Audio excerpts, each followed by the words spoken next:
Now, we've all had our share of evil exes, but did you know that Deadpool was once married to the actual spawn of Satan? What's up, everybody? My name's Elizabeth Rage, and this is the origin story of Marvel's Satana. Satana and her brother, Damon Hellstrom, were born in the fictional town of Greentown, Massachusetts, where they live with their mother, Victoria Wingate, and their father, Marduk Curious, also known as Actually Satan. The actually is important, I think. Marduk played a key role in the children's upbringing, embracing the darkness and teaching them to be evil just like him. And while Damon rejected these teachings, Satana thrived and embraced them completely. But this did not sit so well with their human mother. When the Hellstrom brood were still children, their mother discovered her husband and offspring's true nature and was driven absolutely mad by it. Victoria abandoned her family, leaving Damon to be raised by servants, while Satana was taken to her father's particular hell dimension, of which there are quite a few within the Marvel Universe. And there she was taught the arts of black magic. There Satana thrived under the tutelage of her father, and as a reward for her devotion, he gifted her a familiar named Exeter. The two would be hell-bent on staying together throughout their lives, although this did not pan out so well for Exeter. Working tirelessly to increase her magical abilities, Satana's soul was even bonded with an evil spirit known as the Basilisk. Not to be confused with the snake-like basilisk from other media, this one was Satana's and this one was different. By the time she reached adulthood, Satana was banished to Earth as a succubus and began to drain the souls of men from coast to coast. Satana's particular soul-sucking technique involved turning the victim's soul into an ethereal butterfly,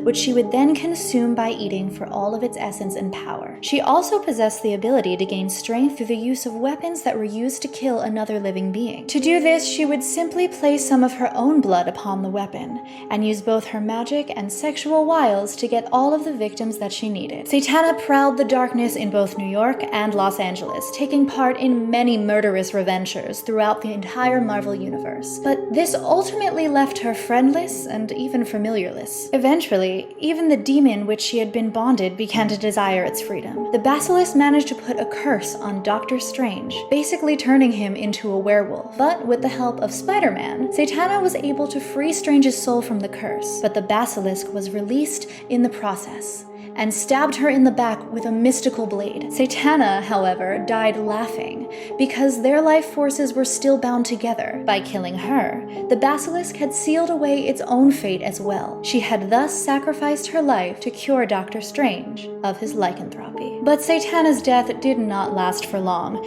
as the demonic baby was simply sent back to Daddy's domain. After some family bonding with her father in hell, Satana arranged to have her soul brought back to Earth in the body of a soulless person. There she began to build her powers again, preparing to one day return to Hell and conquer her father's realm. It was at this time that fate would lead her to cross paths with none other than Wade Wilson. In the course of Marvel's Deadpool team-up series, Satana would lose her soul in a high-stakes poker game to 4 demons posing as fraternity students. With few friends and many enemies, Satana found herself with no one to turn to but the lovable merc with a mouth, Deadpool. Soon after taking the job, Deadpool discovers that the poker-playing demons are actually debating of who will get to marry Satana and become the heir to Hell. He's then able to come up with the brilliant plan to swindle Satana's soul back from the demons and marry her instead, binding their souls together for eternity. Or so he thought. To even the playing field on the inevitable fight with the demon who lost her soul, Satana strengthens Deadpool's katanas with her own blood magic. When the demon does come to take Satana's soul, Deadpool produces the marriage certificate denying the demon his bride. The demon then points out the loophole, however, that marriage is only valid until death.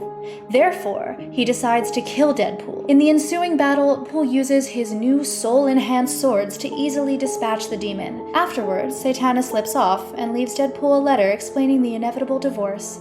She indicates that in return, she will be keeping half his soul. Clearly, Deadpool did not establish a prenup before this marriage. Satana's character would go on to be featured in a few other forms of media. However, she hasn't quite yet made her big screen debut. Only time will tell. So, what do you think? Does Satana take the cake for being the world's worst ex from hell? Or do you have a story that's even more hellacious? For more superhero backstories and origins, be sure to check out all of our other videos and tell us in the comments who you want to learn about next. Until next time, I'm Elizabeth Rage, and you've just been geeked.